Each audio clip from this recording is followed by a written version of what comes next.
my name's Helen. I'm your run-of-the-mill, 30-year-old economist, living a life as ordinary as the next person.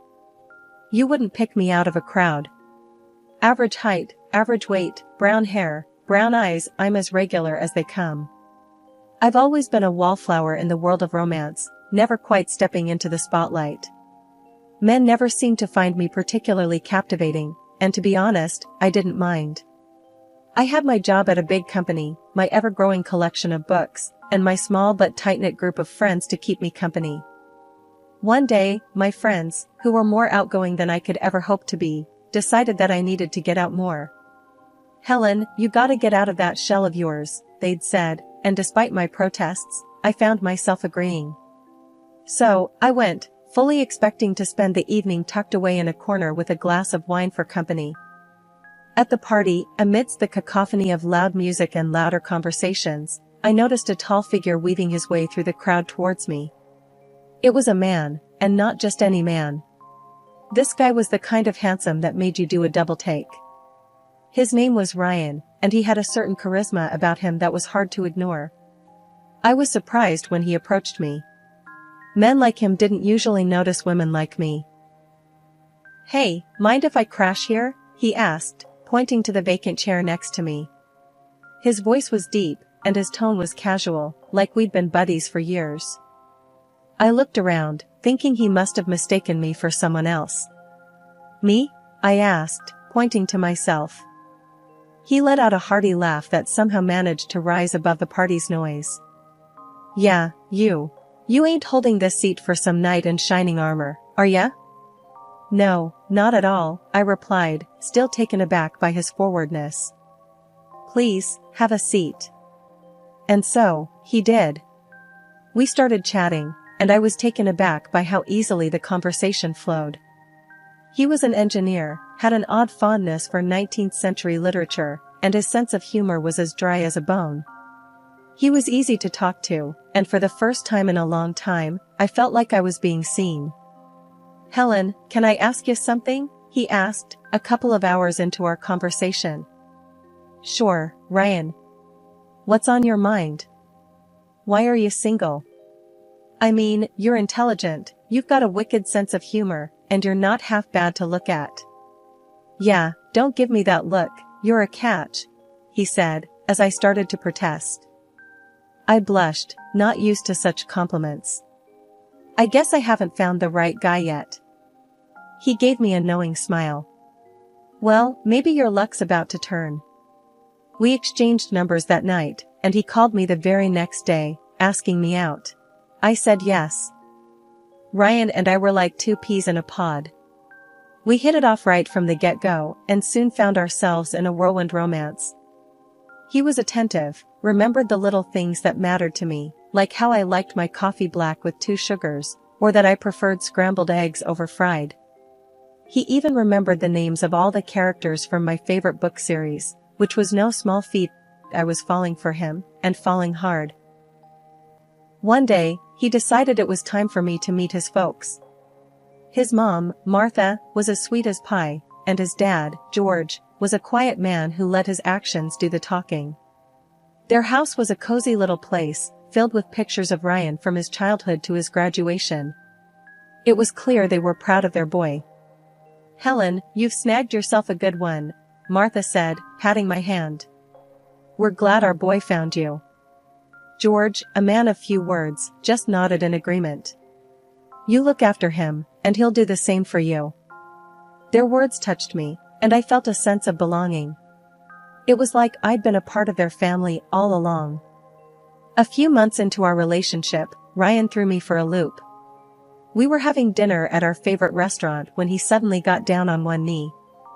"Helen, will you marry me?" he asked, his eyes filled with hope. I was taken aback. We hadn't been dating for long, but it felt right. I looked into his eyes and saw a future I wanted to be a part of. "Yes, Ryan. I'll marry you." Our wedding was a simple affair, just the way I liked it. We didn't need a big, fancy shindig. We just needed each other. My dad was over the moon.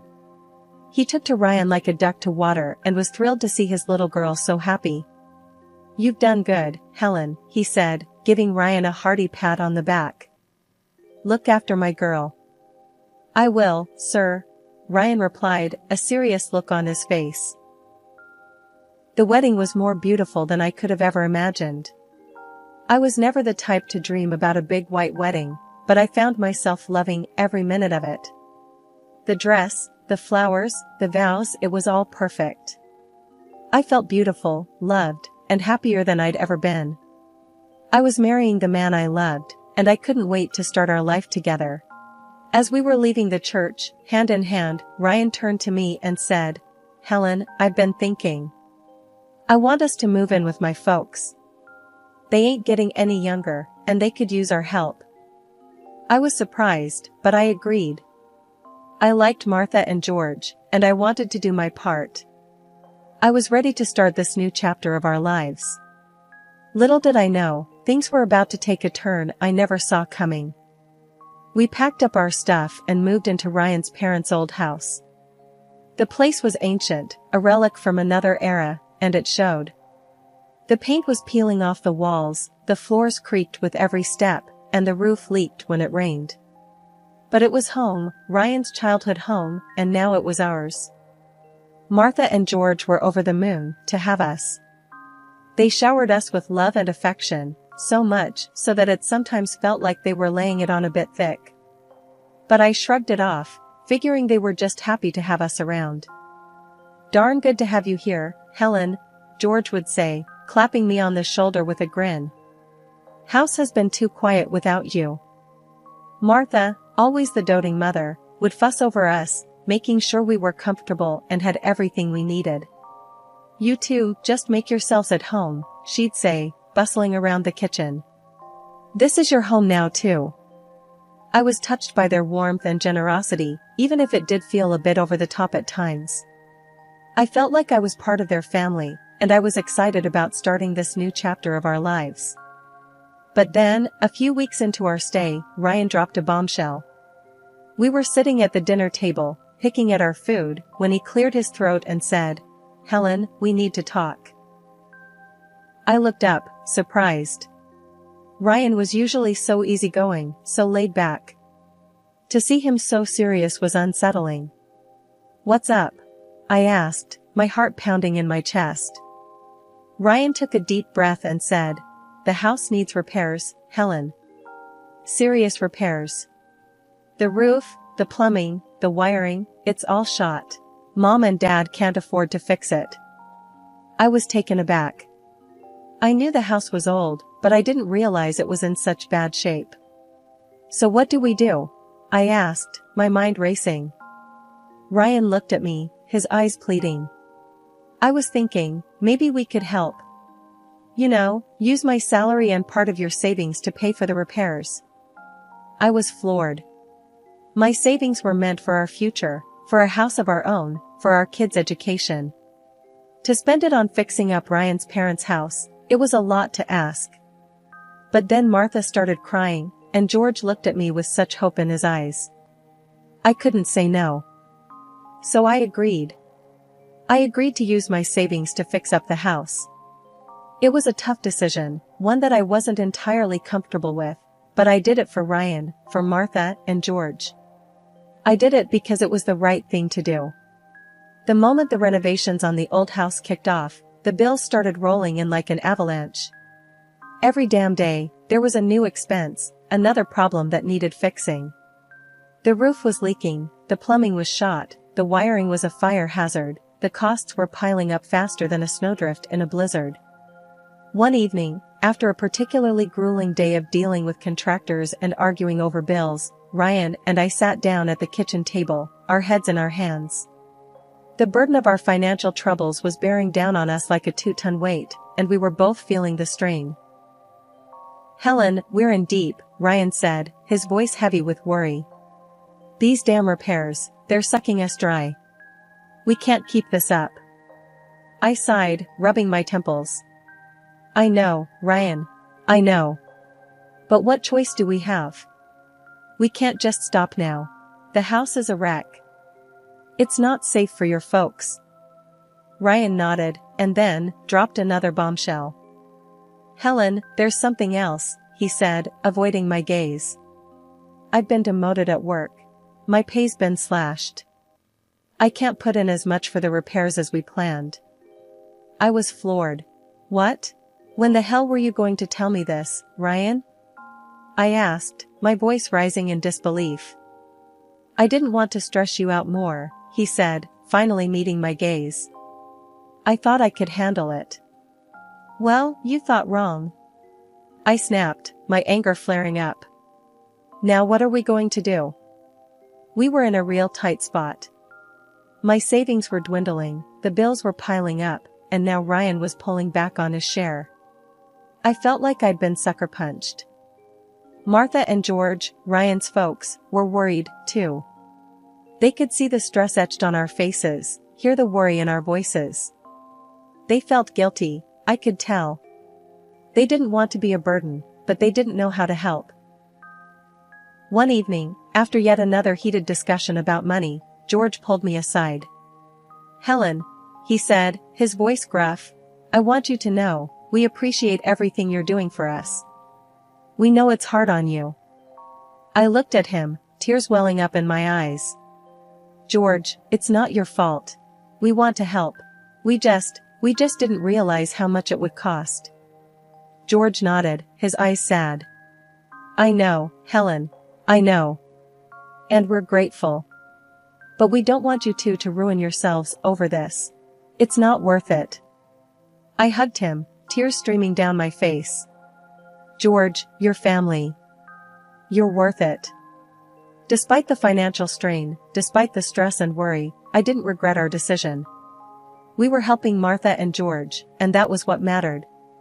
Money was tight, yes, and times were tough, but we were doing the right thing. We were taking care of family, and that was priceless.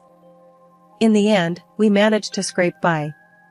We tightened our belts, cut back on our expenses, and did everything we could to save money. It was hard, but we made it work. We finished the repairs, and the house was safe and comfortable once more. The house was finally repaired, and to celebrate, my in-laws, Martha and George, threw a fancy dinner. The food was great, the wine was flowing, and everyone was in high spirits. But then, out of nowhere, Martha started sobbing, her tears falling onto the white linen tablecloth. We've done something terrible, she sobbed, her voice choked with emotion. We mortgaged the house. 200 grand. We have 2 months to pay it back or we lose everything. The room plunged into a stunned silence.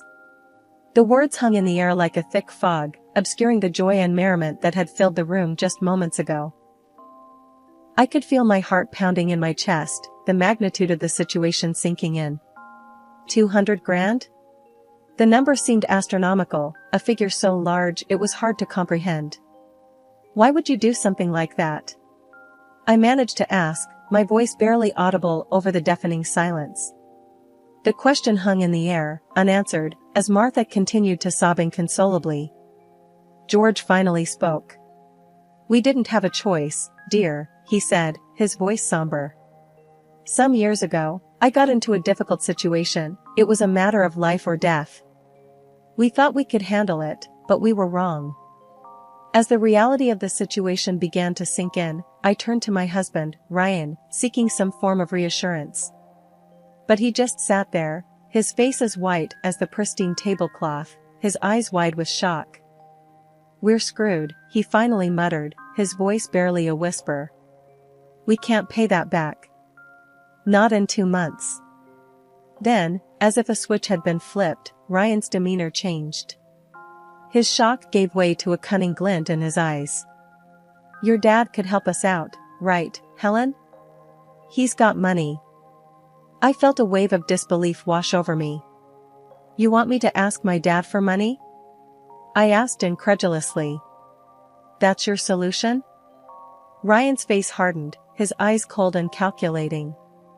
Why not? He's got more than enough. He wouldn't even miss it. I can't believe you're suggesting this, I retorted, my temper flaring. My dad worked hard for his money.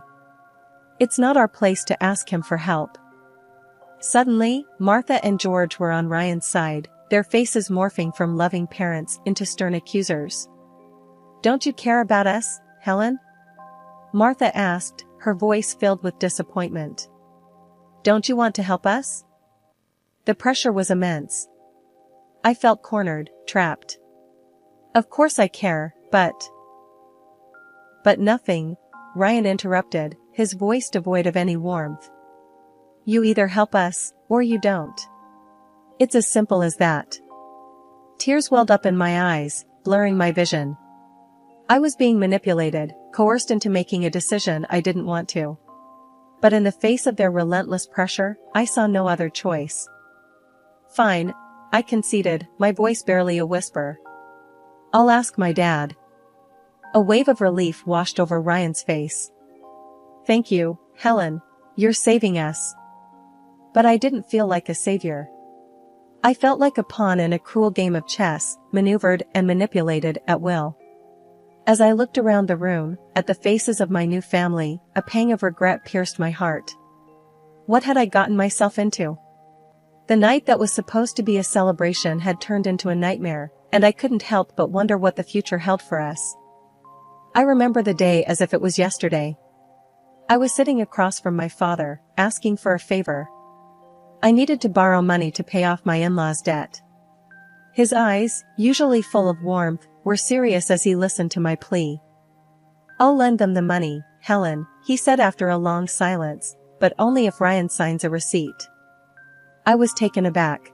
A receipt? It seemed so formal, so cold. But I understood his reasoning.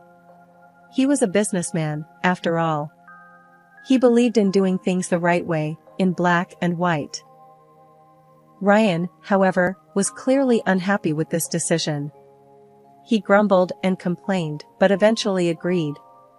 He borrowed $200,000 from my father against a receipt drawn up according to all the rules. The money was used to pay off his parents' debt for the house. And then, just as we thought things were getting better, tragedy struck. My father passed away suddenly from a heart attack. I was devastated. I had lost my rock, my support system. I had to prepare for his funeral, all while dealing with the shock and grief of his sudden passing. It was a challenging time, to say the least. One day, I returned home earlier than usual. I needed a break from the funeral preparations, from the condolences, from the sea of sorrowful faces. As I walked in, I heard voices coming from the living room. It was Ryan, Martha, and George. They were talking, their voices low and hushed. I quietly walked towards the living room, my heart pounding in my chest. I stood behind the door, listening to their conversation. They were talking about me, about the money, about the receipt. "We've done it, Ryan," I heard George say, his voice filled with glee. "We've fooled her. We've gotten the money to repair the house and pay off the debts." "But I'm tired, Dad," Ryan replied, his voice full of disgust. "I'm tired of pretending. I'm tired of living with her. I want a divorce." "But what about the receipt, Ryan?" Martha asked, her voice stern and commanding. "We need to get rid of it first. Only then can you divorce her." "Don't worry, Mom," Ryan said confidently. "I'll take care of it. I'll steal the receipt and destroy it." I felt like I'd been punched in the gut. I couldn't believe what I was hearing. They had planned this all along. They had used me, betrayed me. And now, they were planning to get rid of me. I slammed the front door, pretending I had just arrived. I put on a brave face, pretending everything was fine. "Helen, dear, how are the funeral preparations going?" Martha asked, her voice dripping with fake concern. "They're going well, Martha," I replied, my voice steady. "Thank you for asking." And with that, I walked away, my mind racing. I needed to figure out my next move. I needed to protect myself, to fight back. Over the next few days, I put on a brave face. I smiled, I laughed, I played the dutiful daughter-in-law. But inside, I was seething. I was hurt, I was angry, and I was determined to make them pay. The day of my father's funeral was a blur of tears and condolences, a whirlwind of sadness that left me drained. But as the last of the mourners left and the sun began to set, the real storm was only beginning. Back at the house, Ryan, his parents, Martha, and George, and I gathered in the living room. The air was thick with unspoken words, the silence only broken by the occasional clink of ice against glass as Ryan swirled his drink.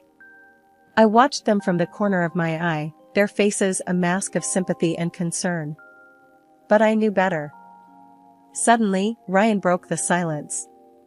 "Helen," he said, his voice cold and hard. "You need to leave." I turned to him, feigning surprise. "What?" I asked, my voice shaky. "You heard me," he said, his voice even colder. "You need to leave. This is my parents' house, and you're not welcome here anymore." Martha and George nodded in agreement, their faces hard. "We've put up with you for long enough, Helen," Martha said, her voice dripping with fake sweetness. "But we don't need you anymore." "And what about the house?"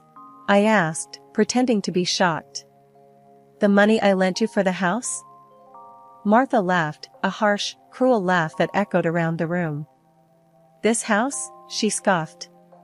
"This house is ours, Helen. And you have no place here."